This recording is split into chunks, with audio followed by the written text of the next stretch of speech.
Ey thokozani bogogo, thokozani bomkhulu etindzaweni tonke. Ngiyanithokozisa ngithi gamago, ngithi ndawuwe, shewe nginonke la nikhona bogogo bomkhulu etindzaweni tonke la nikhona. Ngiyanicamagushisa ngisicamago, ngithi ndawuwe, ngithi shewe, ngithi thokozani nonke. Yanibingelela umafavuke njengedangamane, umtukulu kamakereta nehankarantima, utulatula nyama senkopolo, ningayiboni kuzaca kodwa igcwele amafutha, umgadlela kandaba, unyanga mthakathi. Uyanibingelela ngithi hayi siphindze sahlangana. I'm taking this time to greet each and everyone, those who are far and those who are outside South Africa, even those who are overseas. I'm greeting each and every one of my audiences and those who are following this page. I'm saying ndawuwe, thokozani nonke, makube kuhle, konke makube kuhle kini, niphile nje, nibe right. Yes, today I've got another topic. I don't want to waste time. Let me get into my topic.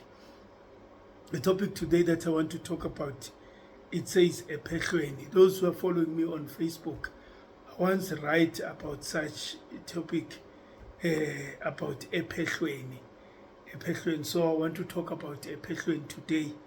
EPHEHLWENI is the place where people they go for initiation. Those who have got the spirit of a madloti, they go for initiation, and the place is called EPHEHLWENI. EPHEHLWENI, it's supposed to be a place like a university.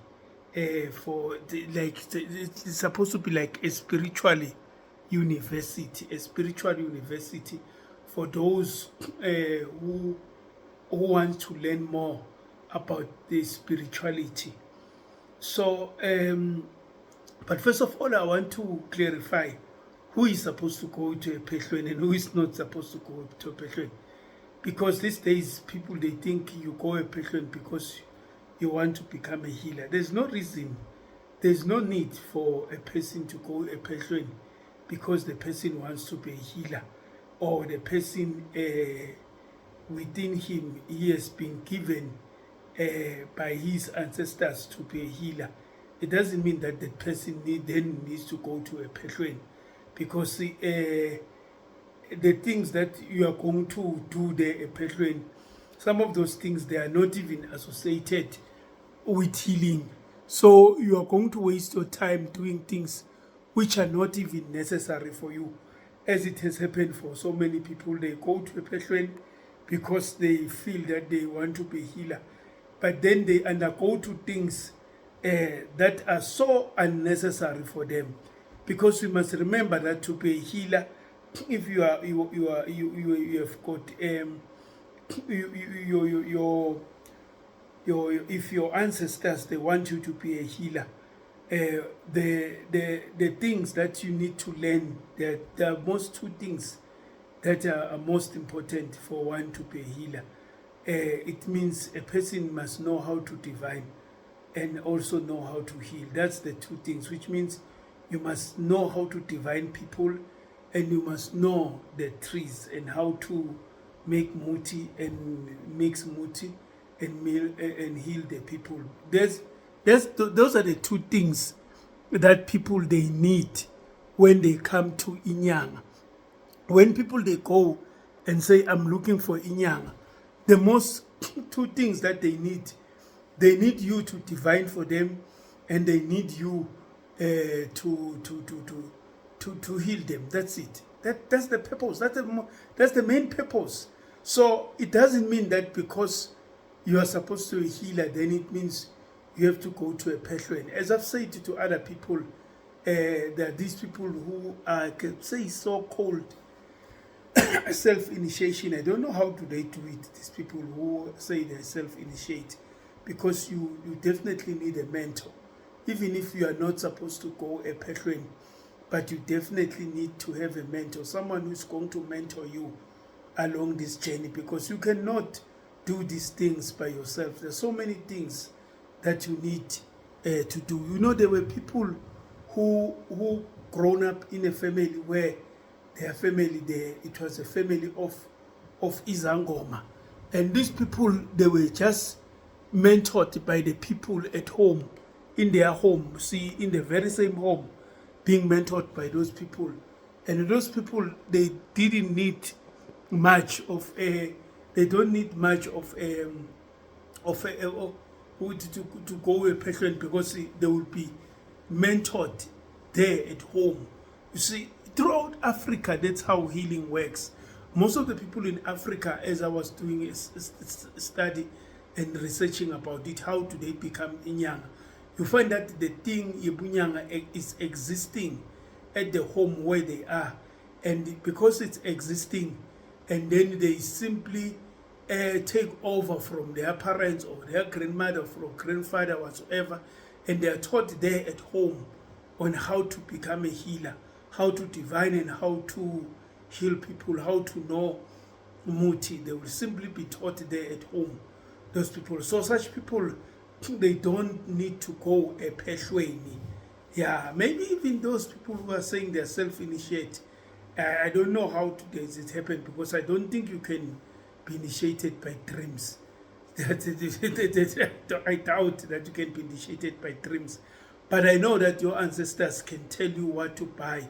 It doesn't mean that when you they tell you what to buy, what to wear, and what to sit, then it means then you will be fully initiated. I haven't seen a person who was initiated by a dream and then he become a fully fleshed healer, inyanga or isangoma, or who can heal people and divine for people. I haven't seen. But it's only those maybe who have met and have some mentors, those who will mentor them, and then those people, they will make it during those people. But those who find that they self-initiate, those people, they initiate themselves forever. They take years and years without graduating, without knowing that now they can heal, because yeah, it's something just sometimes that it's just a bit confusing. I know that there is something that there are people who do not need to go EPHEHLWENI. I've said even in my topic previously, when I was talking about self-initiation, part 1 and part 2, which is part of my video on YouTube. Yeah, I've mentioned that there are people who are not supposed to go EPHEHLWENI. I have even explained some of the symptoms for people who are not supposed to go to EPHEHLWENI. And possible my next topic, I'll be talking about amakhosi. And I think that's one of the things that I will also have to emphasize, because I will be talking about amakhosi, because that's one of the spirits that I haven't touched and talk about. I've touched about several spirits which are there ebunyangeni, but I haven't spoken about amakhosi. So I want to talk about amakhosi. Maybe my next topic will be amakhosi, and explain what is it amakhosi, what is it exactly. Yeah, so let me talk about this. Who are people who are supposed to go EPHEHLWENI? Because as I've said, that it doesn't mean that because you are supposed to be a healer, then it means you have to go to EPHEHLWENI. You can just simply get a mentor. A mentor can help you to achieve that, being a healer. Because EPHEHLWENI, they will simply make you to do things which sometimes you are not supposed to do. You will find yourself even drinking blood, puzul palaza, where it's not even supposed, you are not even supposed to do that. You will find yourself being done things which are so unnecessary to you, because you must remember that in most emaphehlo, it is size one fits all. You see, they won't go according to how you are called or how your ancestors want you to perform, but it's going to become one size fits all. In most emaphehlo, which I have been to and I have seen, it's just they just do one size fits all. You see, one size fits all. Everything is the same, the way things they are done. You see, who are the people who are supposed to go EPHEHLWENI? The people who are supposed to go to EPHEHLWENI, yilabo okuna something that is needed. You know, there are people who get sick, banama-headache, basindelwe emahlombeni, sisu sigcwala umoya, baphethwe i-backache, baphethwe ikhalo, baphethwe inyawo, abanye bashawa yi-stroke, abanye baphethwe emazinyo, abanye baphathwe ngemehlo for the sake that shy my headache and all the like. These are the people who are supposed to go ephehlweni. And because akusho ukuthi ugula, you get sick because your ancestors want you to be a healer. No, you get sick because kukhona okukhalelekako okuyimpande noma okuthize okukhalelekako that is needed to you to eat or to do, to perform or to dress or whatsoever. As I've mentioned, that each and every spirit has got its own people, has got its own culture, has got its own language. You see, it's got its own language. You see, it's got its own ways of doing things. It has got its own way of dressing, dress code and the like. So sometimes you can get sick because those things, those things are needed.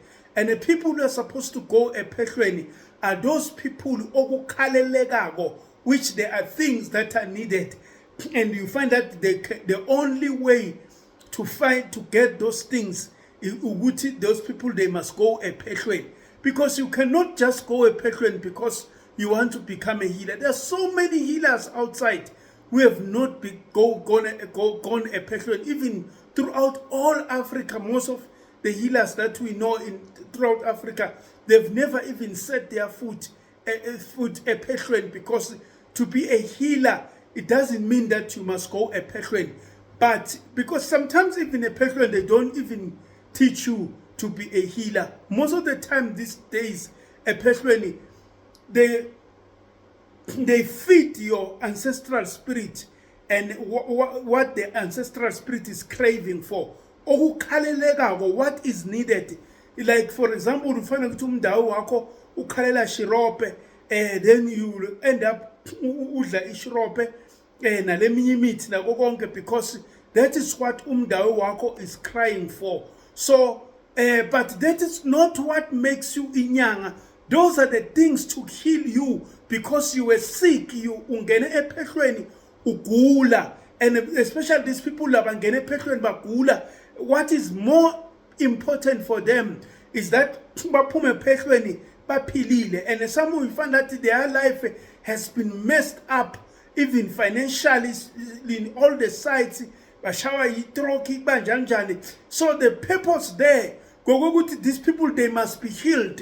They go ephehlweni so that they can be healed ephehlweni, so that ephehlweni they will find exactly what they like, you know. But I know that when we talk about the ephehlweni, it's something that is very sad, because there are so many people ephehlweni, so many bokobela who claim they can heal you. They have got impande for certain things, but unfortunately you find that they don't have.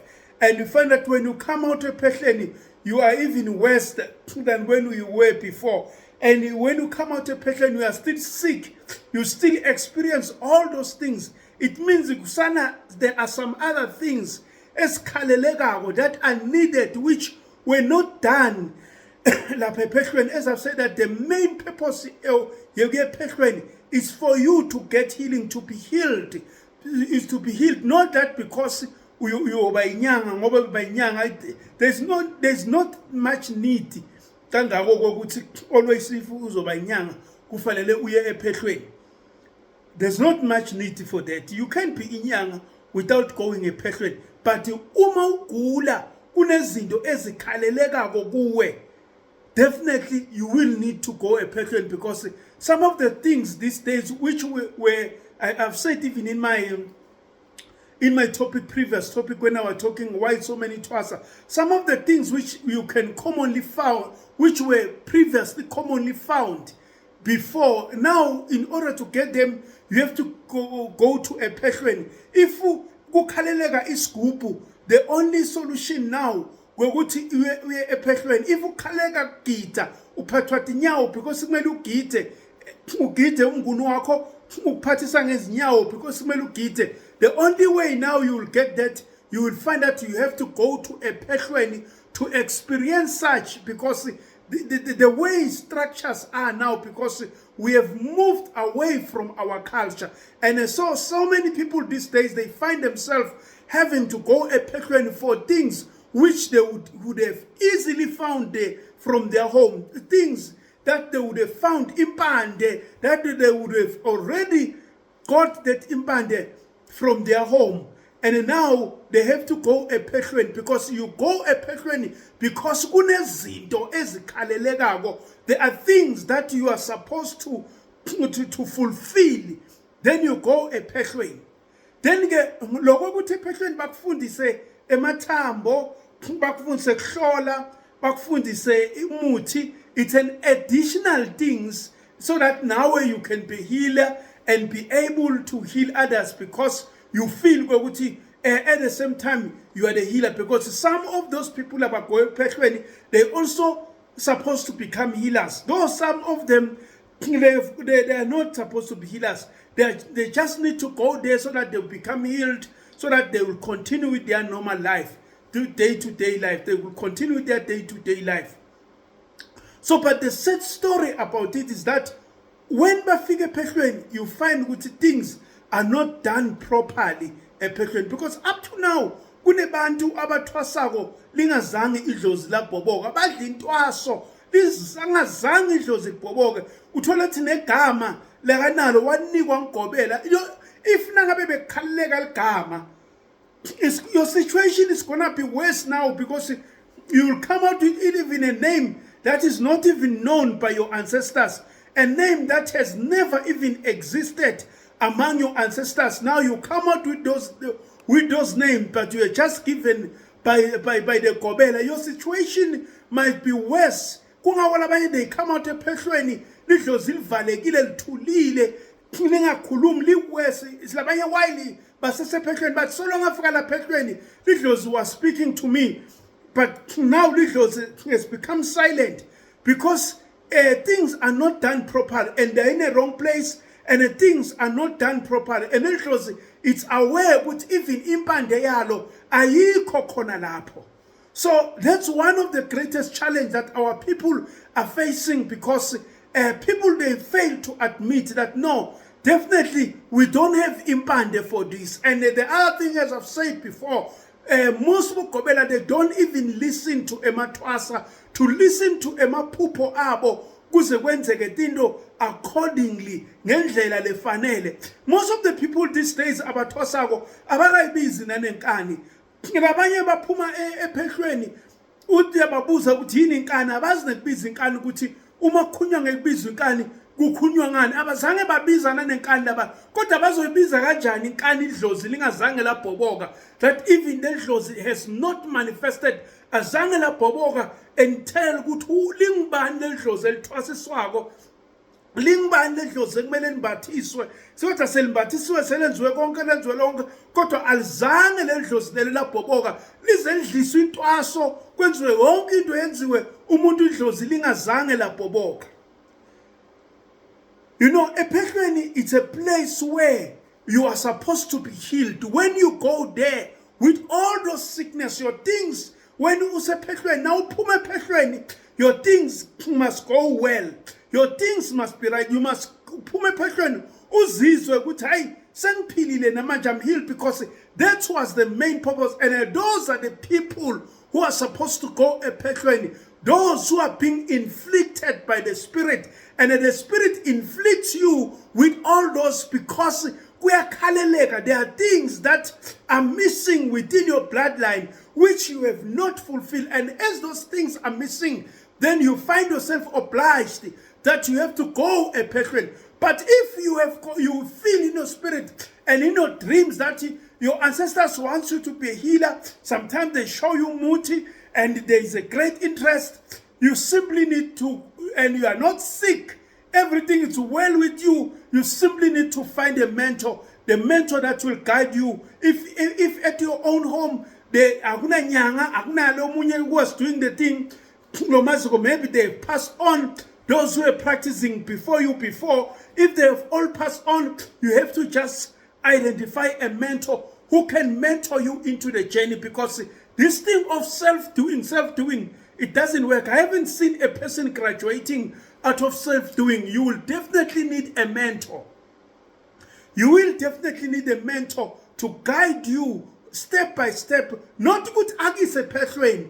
As I've said, Guti, a person must not go ephehlweni if it's not necessary. As I've mentioned, ephehlweni, you must go uma kukhaleleka. If there are things esikhalelekayo that you cannot get outside of liphehlo, and those things are the one that must make you to go ephehlweni, in which these days uyahamba kukhaleleka ephehlweni, and then now ubuya ephehlweni ubuye unjalo nje. Uyabona nje, there's so many people lababuye ephehlweni still basagula. Angiphathi ke bunyanga ngoba labaningi babuya bangana bunyanga.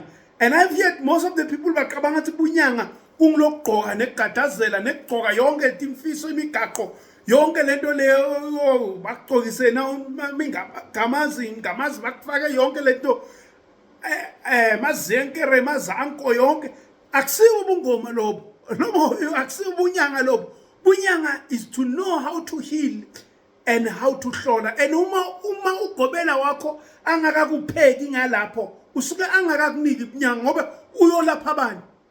Lezi zinto uzosigoba nje usihlobise ugcoke nje kubonakala uyothusa abantu ngoba uyogcoka abantu bacabanga bathi hey nayinyanga, bathi hey asonzele nayinyanga. But bafika bathole ubunyanga abukho la kuwe. Nabafika when they come to, they find ubunyanga abukho, angeke uhlolele umuntu, awukwazi kulapha. You don't know how to make him bitter, you don't know how to mix smoothie, you don't know how to do anything. And then but ugatazela ugqokile yonke lento. The only thing how to know, you know how to dance. Because some people bakosha ngakuthi hey mina uyakwazi ukugida. Ukugida akusizi umuntu. Ukugida ugida because uyakhaleleka. So that especially sometimes if ukhaleka gida uvame ukuphathwa izinyawo, so that kumele uyogida ugidele umnguni wakho.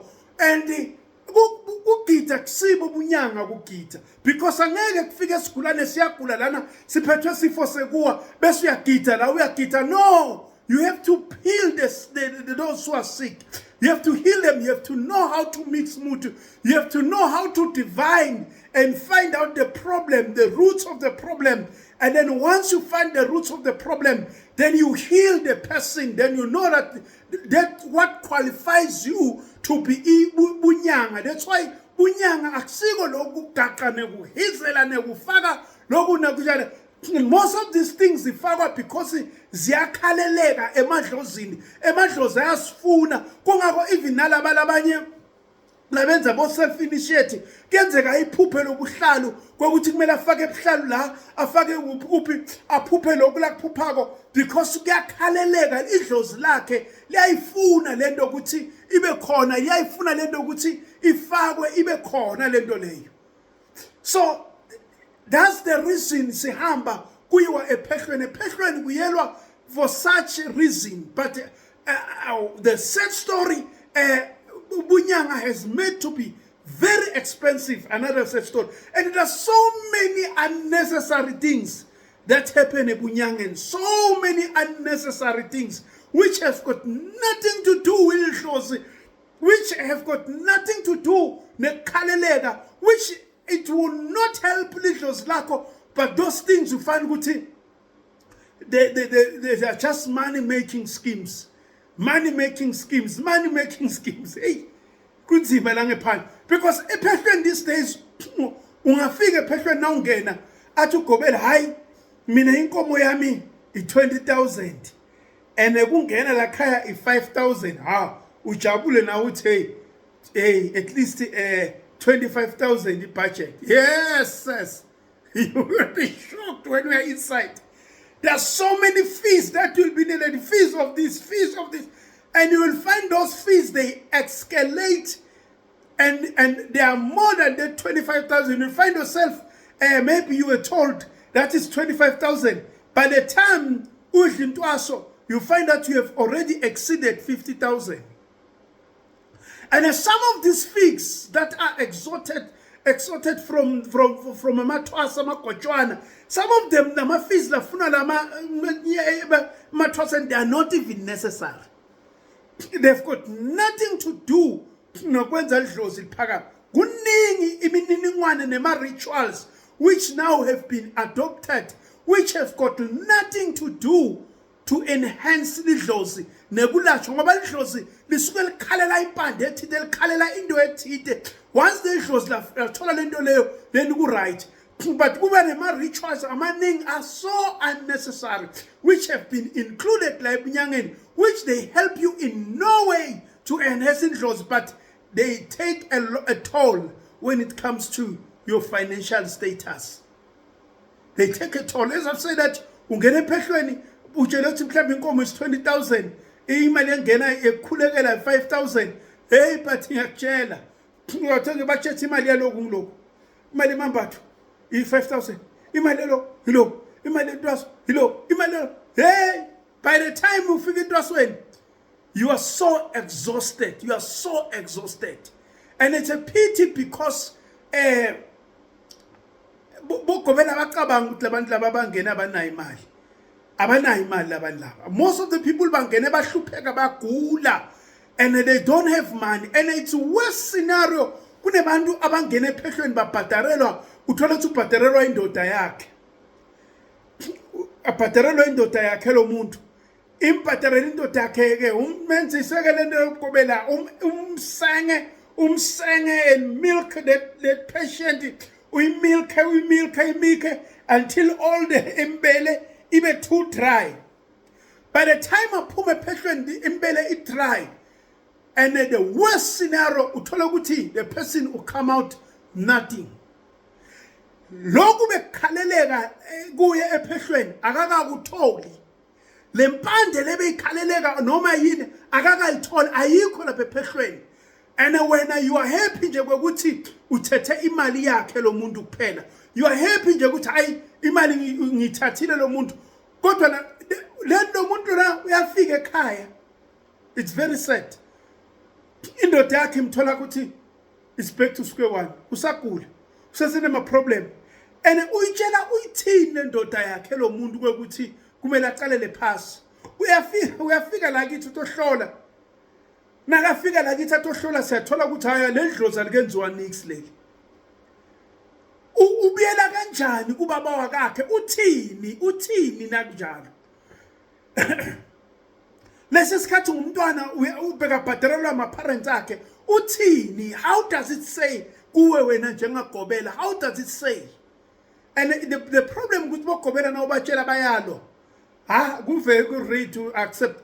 If fault yakhe where egobela had the fault, will not accept it. Uvele alwe. I haven't seen anyone ugobela nakatshela ukuthi la awugendanga kahle, lana awugendanga kahle, hayi accept alungise. Uvele alwe. Because I think there must be even a way of doing the thing second time if the thing akabira.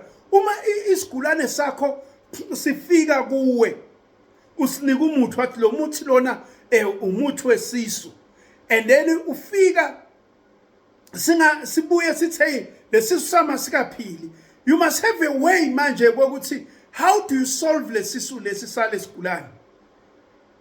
And ungapheka kubhekana endlele kumbhila nje uthi upheka kumbhila lo muntu, upheka umbhila nje, upheka umbhila lo muntu, uyambhila. No, it doesn't work like that. And people abogobela bazi ukuthi how painful it is, this situation lena leba indawo.